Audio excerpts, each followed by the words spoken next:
So I've recently watched both Silver Spoon and Hanasaku Iroha at around the same time, and through doing that, I've begun to notice a lot of the similarities between the two shows as coming-of-age stories. This video acts more so as a means to essentially compare and contrast how the two shows discuss the same ideas, because there's very interesting things going on with both series. In order to understand the coming-of-age aspect of Silver Spoon, we must first understand who Hachiken as a character is. Hachiken has always been a hard-working, straight-A student with a very hard family life. He receives heaps of pressure from his father in particular to do well. This pressure can be very overwhelming to deal with at times, and so Hachiken goes to an agricultural school as a means to escape the stressful conditions of his own home. However, by going there, he also begins to realize that he still needs to work hard in order to maintain his high status, and that there's still a lot he doesn't know about agricultural life, especially in comparison to his peers, some of which have lived on a farm since birth. But because of his dedication and because of the fact that he's a hard-working student, he still tries to be the best and tries to do everything. This is made especially clear within the second season, where he ends up overworking himself so much that he collapses and wakes up in a hospital bed. The big aspect that Hachiken needs to realize within the show is that he himself cannot do everything. He's great, he's hardworking, but he's also human. Oezo Agricultural School, while there's still a lot of work that needs to get done there, has a mostly laid-back atmosphere to it, which is kind of why it takes Hachiken so long to realize that he's overworking himself.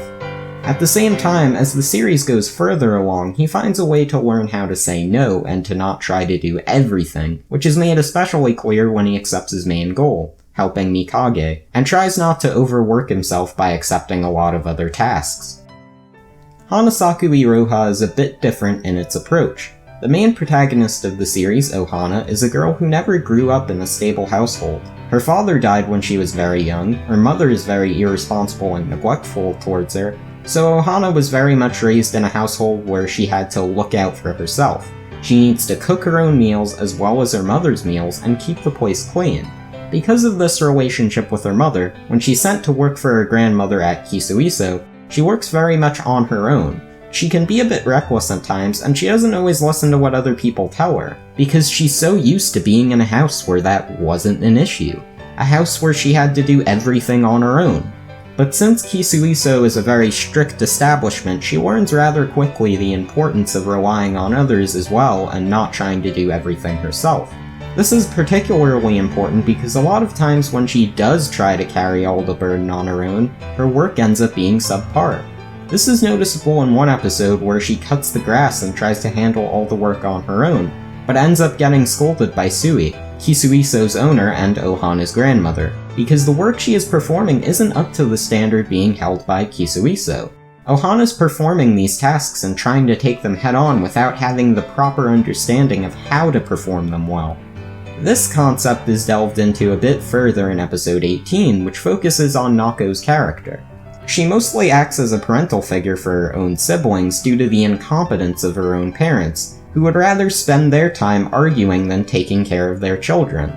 The argument that they're having in particular is what is an effective way to raise one's child.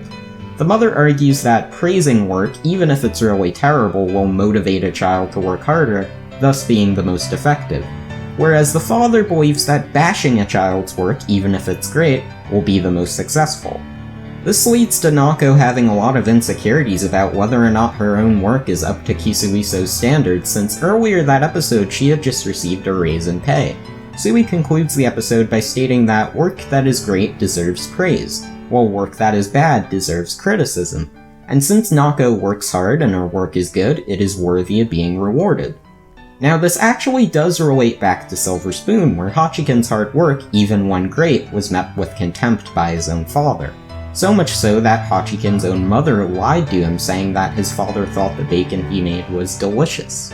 Essentially, one may argue that his father's method of parenting was effective, and that made Hachiken work harder. But that was also the main problem. Because it made him work harder, it led Hachiken to overexert himself, and perhaps if Hachiken's father had actually bothered to say something good about his son's work, even a little, they could have had a stronger relationship than what was shown in the anime. And maybe, just maybe, Hachiken could have not ended up in a hospital bed. As a whole, both Hanasaku Iroha and Silver Spoon commit to the same idea. No matter how hard you work yourself, no matter how competent or incompetent you are at your own job, you can't do everything and you can't do it all on your own. And the sooner this is realized, the better you'll be for it. Thanks for watching. If you liked the video, be sure to give it a like, as well as subscribe if you want some more content in the future. If you want to chat, check out my Discord, links in the description. Thank you for watching.